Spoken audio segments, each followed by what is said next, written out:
Hey guys, this is test 67, game 4 from the October 2012 LSAT. This is the famous zones and subzones game. It's a very difficult game, so if you have trouble with it, you're not alone. I'm going to walk you through it step by step. I've laid out a bunch of rules here, but don't worry, I'm going to explain all of them.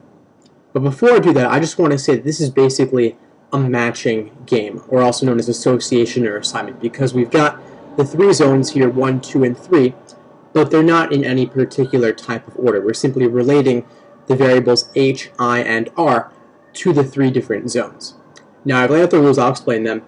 They say retail can never be in 1, so I put not r under column 1 here. No more than 2 subzones for housing are allowed in any particular zone, so that means we can never have all 3 of them in the same zone. When we look at the initial paragraph here, they tell us that the zones are 1, 2, and 3, and then the subzones are H, I, and R, and we can designate subzones to appear within each of the numbers 1, 2, and 3. But the last sentence of that paragraph says that no more than 3 subzones can be designated for each of the 3 uses. This means we will never have 4 H's, 4 I's, or 4 R's appearing across the 3 zones. The max you could ever have in terms of H, I, or R would be 3 as you allocate them.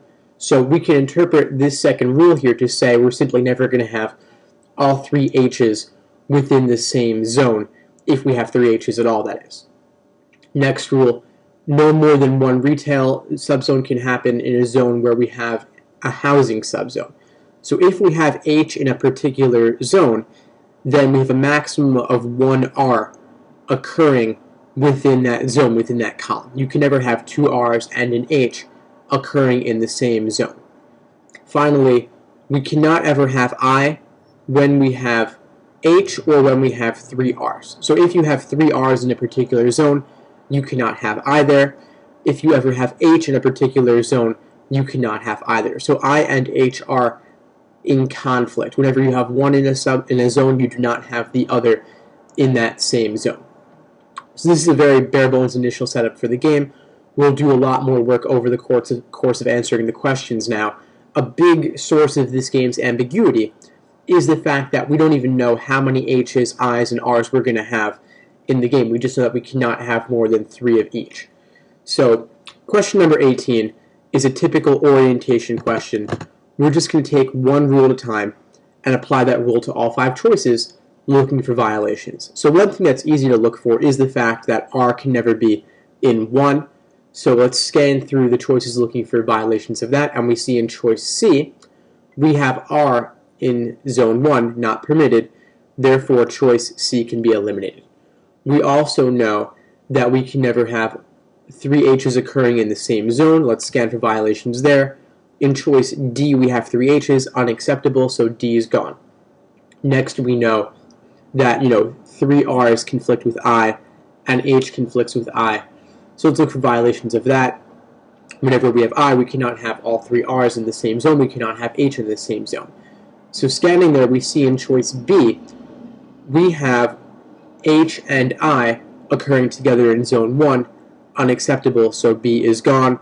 We're down to A and E now, and we have the rule that we can only have a maximum of 1 R with H. We cannot have 2 or 3 R's occurring with H. Choice A violates that, putting 2 R's with H in zone 2, therefore A is gone, leaving E by elimination for number 18. Next, number 19, what cannot occur within a single zone, meaning 1, 2, or 3 columns? Well, I'd scan through the choices looking for anything that seems especially suspicious, something that seems like it might not be able to work. But looking at A, B, and C, none of them seem particularly problematic. They all seem fine on the face of it. And D and E seem more problematic just because they talk about having 4 subzones, which is, of course, larger than 2 or 3. So I'd start by looking at D and E. Now, choice E says we have 4 subzones total, 2 R's and 2 I's. So having 2 I's and 2 R's in a particular zone doesn't violate anything. There's not a problem there. We don't need to have H at all, and we could allocate 2 I's and 2 R's easily within a single zone. They don't conflict. It's just that, having 3 R's conflicts with I. So E is perfectly fine and can be eliminated. Looking at D, however, 4 subzones in a particular zone none of them industrial. So if none of them were industrial, that means that they would have to be H and R. So there are a few different ways you could allocate H and R. You could have one H and three R's. You could have two H's and two R's. You could have three H's and one R. And then, of course, you can't have four H's and zero R's or four R's and zero H's, just because you cannot ever have four of any particular subzone type. That's from the final sentence of the initial paragraph of the game. So these are the only three possible layouts we have to work with here. Now, these are problematic because we can never have three H's in the same zone, so right away this possibility is gone on the bottom left. And then these two are violating the rule over here. When you have H, you have a max of one R with H. Here we have three R's with H. Here we have two R's with H. Both of those are unacceptable, so they're gone as well, making D our answer for 19. Next, number 20. What's the maximum number of designated subzones allowed in Zone 3? So Zone 3 in particular, they're saying, well, that means that R, which cannot be in 1, could potentially be in 3. Doesn't pose a particular threat there. So let's start with the highest number listed in the choices, which is 6, and work our way down to determine the maximum. So if we have 6 things occurring in Zone 3, well, we've got H and I conflicting, so we can't have both of them.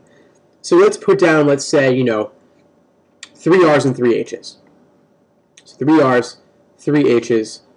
Of course, that's problematic because, well, this rule right here. When you have H, you have a max of 1 R with H. You could not possibly have 3 R's there.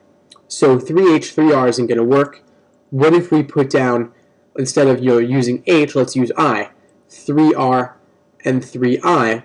Well, that violates the 3R conflicting with a single I. So if you have 3 R's, you can never have any I at all. Therefore, that's invalid as well, eliminating E for number 20. But now let's look at D, 5. Could we ever have 5 things occurring in Zone 3? Again, keep the H-I conflict in mind. Keep the 3R-I conflict in mind. What if we had 3 I's and 2 R's? This allows us to get around the 3R conflicting with I thing, because we only have 2 R's here. We get around the H-I conflict as well. 3 I's and 2 R's also gets around the H max 1 R rule here. Works perfectly fine. 5 things, 3 and 2 is 5. Therefore, choice D is our answer for 20. Next, number 21. If 3 subzones were designated for each use. This means if we had 3 H's, 3 I's, and 3 R's to allocate in the game, which of course is the maximum number of variables we could be placing across the 3 zones. So what would be allowed, what would be permitted, what's possible, what could be true? Let's just run through the choices. Nothing in particular seems to stand out to me. Let's start with A here. Exactly 1 subzone in 3 is for industrial and 1 in 3 is for retail. So we have 1 I and 1 R. And that's the max in terms of R's and I's we have in 3. Well, we've still got a lot left to work with here. We still got 2 R's remaining, and we've still got 2 I's remaining. And we can't have any R's occurring in 1, therefore our remaining R's will both have to occur in 2. So that takes care of our R's. We're done with that. We've got these guys left to deal with here. The only thing is, where are the 3 H's going to go? Because H and I conflict, therefore we're not going to have any H's in 3. If you have H, you have a max of 1 R, therefore we're not going to have any H's in 2. Therefore, all 3 of our H's will have to occur in 1. Now, we can never have all 3 H's in the same zone because the rule told us, the second rule of the game said no more than 2 housings occur in any particular zone. Therefore, A caused an impossibility. 3 H's on 1 does not work. Therefore, A can be eliminated for number 21. Now let's look at B. Exactly 2 subzones in 2 are designated for housing. So exactly 2 H's in 2. That's what they're telling us for this question. Now, can we make this work? Don't see any reason why not. Of course, we still have to keep in mind 3H, 3I, 3R. So 3H is done.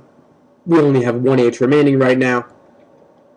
keep in mind that, of course, H and I conflict. So we'll just try to make something that works right now. Let's put all three of our I's on 3. So this way, we can put our remaining H on 1 and not run into H and I conflicting. Then we have our R's remaining.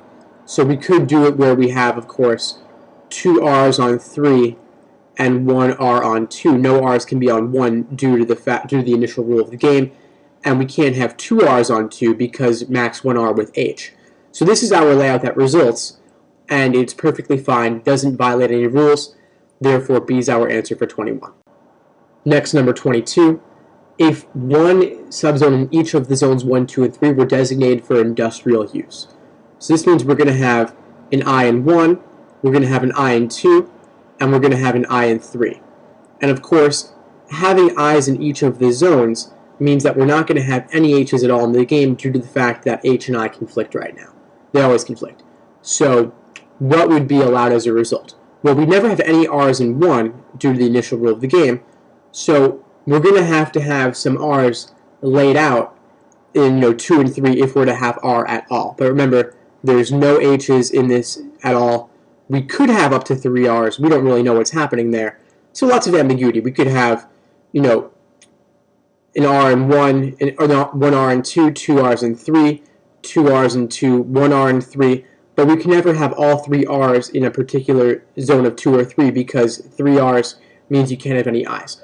So I'm just going to throw down, maybe we have 2 R's in 2, 1 R in 3, or 1 R in 2, and 2 R's in 3. It could really go either way on that. So they're asking us what is allowed, meaning what could be true. More subzones for retail in 2 than in 3? Well, sure. We could have 2 R's in 2 and 1 R in 3. That's exactly what A is describing, so A is our answer for 22. I will take a look at the rest, though. 1 subzone in somewhere is designated for housing. No, there's no housings at all here, so B is gone. 2 subzones in 1. No, we only have 1 subzone in 1. That would be I, so C is gone. Exactly 3 in both 2 and 3. Now we could have 3 in either 2 or 3, meaning if we had 3 subzones in 2, that would be 2R and 1I. If we had 3 subzones in 3, that would be 1I and 2R. But we can't have 3 subzones occurring in both 2 and 3 due to the limited number of R's. So D is gone, and then E, 4 subzones in 3. No, we have a max of 3 if we had 1I and 2R. That would add up to 3 altogether, but because there are no H's at all in this scenario, we're not going to be able to reach 4, so E is gone, leaving A for 22. Next, number 23.